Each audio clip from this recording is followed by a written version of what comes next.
আসসালামু আলাইকুম প্রিয় শিক্ষার্থী বন্ধুরা, লার্নিং পয়েন্ট একাডেমিতে আজকে আমাদের বাংলা প্রথম পত্রের ক্লাস বাংলা ভাষার জন্মকথা লিখেছেন হুমায়ুন আজাদ। হুমায়ুন আজাদের জন্মস্থান। হুমায়ুন আজাদ 1947 সালে 28শে এপ্রিল মুন্সিগঞ্জ জেলার শ্রীনগর থানা, যেটা বর্তমানে বিক্রমপুর উপজেলা, আর রানীখাল গ্রামে জন্মগ্রহণ করেন। তিনি পেশায় ছিলেন ঢাকা বিশ্ববিদ্যালয়ের বাংলা বিভাগের অধ্যাপক হিসেবে। তার কৃতি ছিল বাংলা ভাষা ও সাহিত্যের গবেষক হিসেবে। গবেষণা গ্রন্থ ছিল বাক্যতত্ত্ব নিঃসঙ্গ শিরোপা।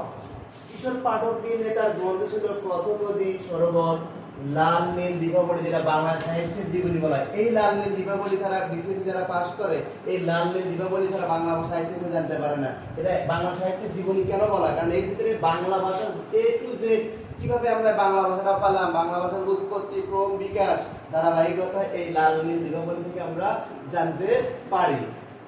কাব্য গ্রন্থ কোনগুলো? অলৌকিক স্টিমার, জলচিতাবাদ, তার হচ্ছে কাব্য গ্রন্থ। উপন্যাস হচ্ছে কি 56,000 বর্গ মাইল। আমরা যদি বলি বাংলাদেশের আয়তন কত, এখন আয়তন কত বিজিএস বই পড়ে নাই। বাংলা হচ্ছে যদি বলি যে ইয়ার আয়তন বর্তমানে 1,47,570 ছিল, এখন বেড়ে গেছে 1,47,610। ওই যে আমরা মিয়ানমার থেকে সীমানা পাই, তখন এটা যদিও গেজেট আকারে প্রকাশ হয়নি। আর বর্গ মাইল যদি বলি 56,000 বর্গ মাইলের এই দেশ। ক্লিয়ার? সেটা নিয়ে লিখেছেন কে? উপন্যাস লিখেছেন হুমায়ুন আজাদ। পাক সার জমিন সাতবার। ঠিক আছে, গেল। পুরস্কার পেয়েছেন তিনি 1986 সালে বাংলা একাডেমি পুরস্কার পান। বাংলা একাডেমি থেকে বই মেলাটা হয় প্রতি বছর 21 ফেব্রুয়ারি দিন। প্রধানমন্ত্রী হোক, উপদেষ্টা হোক, বিভিন্ন গুরুত্বপূর্ণ কবি সাহিত্যিকদের পুরস্কার করা বাংলা একাডেমি পুরস্কারে। আবার যখন 26শে মার্চ আসে তখন স্বাধীনতা পদক দেওয়া হয়। ক্লিয়ার? এখন তার মৃত্যু হচ্ছে 2004 সালে মিউনিখ শহর, জার্মানি। তাহলে জার্মানির কোথায়? মিউনিখে। এখান থেকে এমসিকিউ যদি করা হয় আমরা বুঝতে পারবো না কিভাবে। হুমায়ুন আজাদের জ্ঞানমূলক প্রশ্ন আসতে পারে, এমসিকিউ আসতে পারে। কিশোর পাঠকদের নিয়ে নিচে কোন গ্রন্থটি লিখেছেন হুমায়ুন আজাদ? তাহলে আমরা অপশনে কি দিতে পারি? লাল নীল দীপাবলি যদি থাকে অপশনে লাল নীল দীপাবলি, অথবা কি দিতে পারবো? পথ নদী সরোবর। ক্লিয়ার? আবার যদি বলা যায় যে নিচের কোনটি কাব্যগ্রন্থ হচ্ছে হুমায়ুন আজাদের, তখন আমরা দেবো কি? অলৌকিক স্টিমার। আবার যদি বলা হয় নিচের কোনটি হুমায়ুন আজাদের উপন্যাস? 56,000 বর্গ মাইল, বাক্যতত্ত্ব, না হচ্ছে নিঃসঙ্গ শিরোপা, না পাকসার জমিন বাদ? কোনটা দেবো তাহলে? হ্যাঁ, যদি দুটোর ভিতরে একটা থাকে।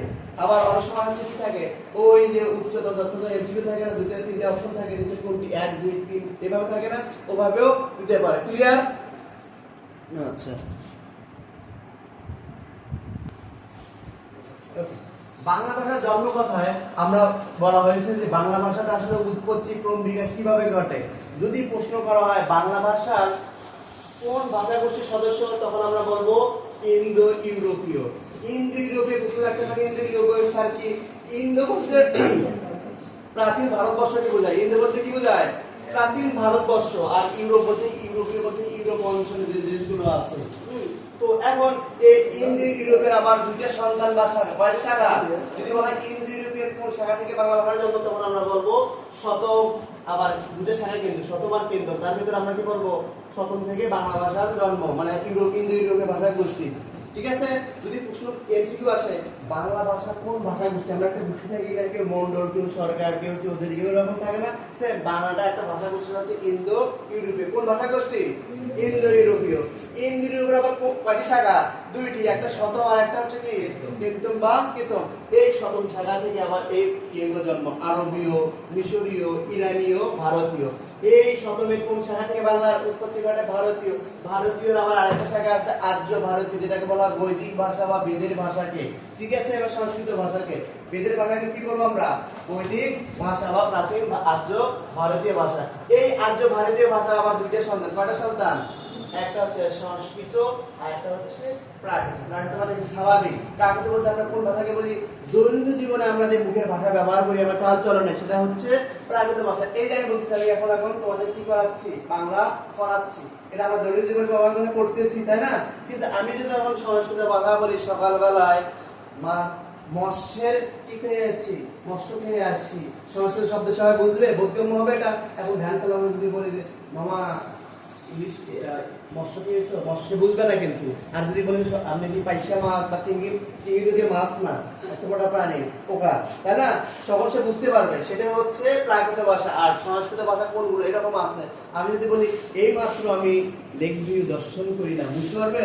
আর যদি বলি আমি এই মাত্র লেক ভিউ থেকে কি করলাম, দর্শন করিয়া আসলাম। আবার যদি বলা হয় ভোজন করিবার ইচ্ছা, তাই না, এখন আমি যদি বলি পাঁচশো থেকে 2টা পরোটা সবজি আমি ভোজন করিয়া আসিলাম, এটা সংস্কৃত হলো না।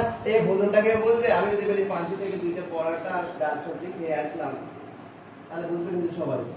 এটা হচ্ছে সংস্কৃত ভাষা। এই ভাষাটা এখন মৃত ভাষা। এই ভাষাটা হচ্ছে কি উচ্চ শ্রেণী মানুষদের ভাষা হিসেবে বইয়ে আছে কিন্তু। যারা জমিদার শ্রেণী, লেখক শ্রেণী, রবীন্দ্রনাথ ঠাকুরের নাটক উপন্যাস তিনি সংস্কৃত ভাষায় লিখতেন কিছু কিছু শব্দ, তো যেটা আমাদের বোধগম্য না। যারা শিক্ষিত ছাড়া, উচ্চ মর্যাদার পদশ্রেণীর মানুষ ছাড়া এটা বুঝবেন না। কিন্তু দীপুর নাম্বার, দীপুর ওই যে বন্ধুরা আছে না, গুলগান, তাকে এরকম লাগতেছে। তো এই ভাষাকে আবার বাংলা ভাষার জননী বলা হয়। কি বলা হয়? জননী মানে কি? মা। ওকে। এখন এই প্রাকৃত ভাষা আবার কি স্বাভাবিক ভাষা? এটা আবার দুই প্রকার। কয় প্রকার? দুই প্রকার। দুটো শাখা। একটা হচ্ছে কি গৌড়ীয় প্রাকৃত, সপ্তম শতকে ডক্টর শহীদুল্লাহর মধ্যে এই ভাষার জন্ম হয়েছে। এখান থেকে বাংলা ভাষার জন্ম কে বলেছেন? ডক্টর মোহাম্মদ শহীদুল্লাহ। এখন প্রশ্ন হতে পারে, স্যার গৌড় বলতে কি? গৌড় অঞ্চলটা ভারতের ওই যে মালদহ, মুর্শিদাবাদ, 24 পরগনাগুলো আছে এবং একটা জনপদ ছিল গৌড়। বাংলাদেশের একটা মাত্র জেলা ছিল চাঁপাইনবাবগঞ্জ, সেটা ছিল গৌড় জনপদের অন্তর্ভুক্ত। গেল। এখন এটা গৌড়ের প্রাকৃত থেকে বাংলা ভাষার জন্ম সপ্তম শতকে থেকে কে বলেছেন? এটা ডক্টর মোহাম্মদ শহীদুল্লাহ। এখন মাগধী, মাগধী বলতে একটা মগধ অঞ্চল আছে ভারতের পশ্চিমবঙ্গে। সেই অঞ্চলের মানুষের এই ভাষাটা ছিল যে হচ্ছে মাগধী ভাষা। এবং এই মাগধী প্রাকৃত থেকে যে বাংলা ভাষার জন্ম, সেটা বলেছেন কে? ডক্টর সুনীতি কুমার চট্টোপাধ্যায়, 9ম থেকে 10ম শতকের ভিতরে। আবার এই দুইটা ভাষা মিলে একটা ভাষার জন্ম হয়, সেটা হচ্ছে অপরবংশ। অপরবংশের অর্থটা জানতে চায়, পরীক্ষায় আসে। বিকৃত কোন একটা ভাষা বিকৃত হয় না, যেমন চাটা, বইটই হয় না, এরকম বিভিন্ন নামও থাকতে পারে। রাফাটা বা যে কারো নাম রাফা থাকে। আচ্ছা, বিকৃত বোঝেনি তো, মেয়েদের অংশ বিকৃত করে না, মেয়ে ডিম এরকম আছে না। তো এটা হচ্ছে বিকৃত। এই অপ্রবংশ ভাষা থেকে একটা জন্ম হয়, সেটা হচ্ছে বঙ্গ কামরূপ। যদি প্রশ্ন আসে বাংলা ভাষার উৎপত্তি হয় কোথা থেকে, তাহলে আমরা দেবো বঙ্গ কামরূপ থেকে। বঙ্গপুরে এখন আবার দুইটা সন্তান বা দুইটা শাখা, একটা হচ্ছে কি অসমীয়া আর একটা হচ্ছে বাংলা। এই বাংলার সমাধান হচ্ছে অসমীয়া। ফেসবুক দিকেও চালান, লগ ইনের সময় লেখা থাকে অসমীয়া, বাংলার মতনই লেখা থাকে। দিকে দেখেন যেমন দেখা যায় বাংলা। আর একটু উদাহরণ দিই, আমি এডমিশন এটাও বলি, বাংলা ব্যাকরণ এগুলো এডমিশন থাকে এইভাবে। সেটা হলো কি ওই কিছুতে থাকে একটা গান ভাইরাল আছে না, সি সি সি সি, বাংলা কিন্তু একই বোঝায়।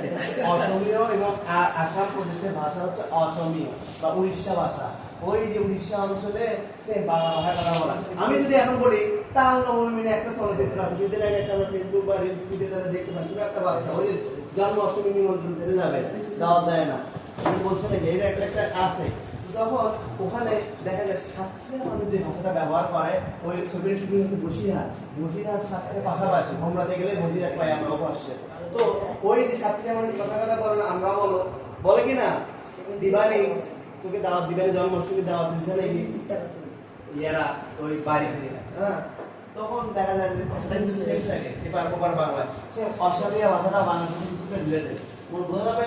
এরপর আসলো তাহলে বাংলা ভাষার সহজে কেন বলা অসমীয়া কিছুটা সি সি সি রে বলি, আমরা বলি না সি, পরীক্ষা খারাপ করলে এত ভালোভাবে পড়ানোর পরও সি বলে না, সেম বাংলা পরিষ্কার কিন্তু সি সি সি রে বলি সি, বাংলার সাথে রিলেটেড কিন্তু। সেই জন্য বাংলা ভাষা সহজে বলা কোন ভাষাকে? অসমীয়াকে। বাংলা ভাষার জননী বলা হয় সংস্কৃত, আবার সংস্কৃতের মেয়ে বলা হয় বাংলাকে। ক্লিয়ার? তাহলে আমার মনে হয় যে বাংলা ভাষার জন্ম কথাটা আমরা এই তথ্যের মাধ্যমে কিভাবে পাইলাম আমি বোঝাতে পারছি। এখন আমরা মেইন বইটা দেখবেন, বুঝতে পারবেন। এর হ্যাঁ মেইন বইয়ে আছে তথ্যটা, দেন বইটা দেন, আমি বলে দিচ্ছি। আমি এই সব থেকে এটা সলভ করবো, এমসিকিউ গুলো সলভ করবো কিভাবে দেখেন। আমার বইটা ওখানে লাগানো আছে, আমি এটা ভাষা করে নেবেন, এখান থেকে আমাকে বলবেন শব্দ অর্থগুলো। এখন আমি এখান থেকে এমসিকিউ আর কোশ্চেনটা সলভ করে দিই, তাহলে আমাদের ক্লাসটা শেষ হবে।